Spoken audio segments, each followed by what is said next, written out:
Hello friends, இன்றைக்கி நம்ம சேனலில் ரோட்டு கடை முட்டை வறுவல் எப்படி செய்யலான்னு பார்க்கலாமா? முதல்ல அதுக்கு தேவையான பொருள் பார்த்துக்கோங்க. 2 பச்சை மிளகா, ஒரு பெரிய தக்காளி, கொஞ்சம் கருவேப்பிலை, பொடியாக நறுக்கின பெரிய வெங்காயம்.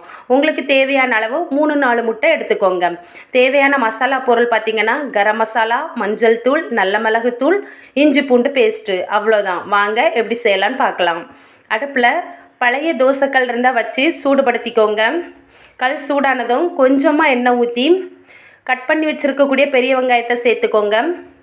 வெங்காயம் சீக்கிரம் வதங்கணும் அப்படின்னா இப்போ இதில் கொஞ்சமாக ஒரு பிஞ்ச் அளவுக்கு பொடி உப்பு சேர்த்துக்கோங்க. வெங்காயம் நல்லா வதங்கினதும் இப்போ இதில் ஒரு பச்சை மிளகாய் கீரி போட்டுக்கோங்க. இப்போ இதில் அரைச்சி வச்சுருக்கக்கூடிய இஞ்சி பூண்டு விழுதை சேர்த்துக்கோங்க. அதோட பச்சை வாசனை போகிறது வரைக்கும் ஒரு 2 நிமிஷம் நல்லா வதக்கி விட்டுக்கிட்டே இருங்க. இப்போ இதில் ஒரு பெரிய பழுத்த தக்காளி கொஞ்சம் பெரிய சைஸில் கட் பண்ணி சேர்த்துக்கோங்க. ரொம்ப சின்னதாக கட் பண்ண வேண்டாம். தோசைக்கல்லில் செய்யும்போது தான் டேஸ்ட் அவ்வளோ அழகாக இருக்கும். ரோட்டு கடையில் சாப்பிட்ற மாதிரியே ரொம்பவே ருசியாக இருக்கும். இப்போ இதில் கொஞ்சமாக மஞ்சள் தூள் சேர்த்துக்கலாம்.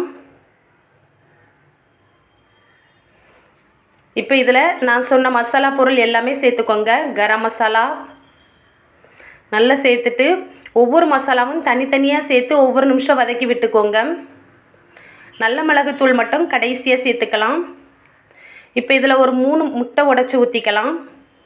முட்டைக்கு தேவையான அளவு கொஞ்சமாக உப்பு போட்டு நல்லா கிளறி விடணும். முட்டை சேர்த்த உடனே கிளறாதீங்க, ஒரு நிமிஷம் கழித்து கிளறுங்க.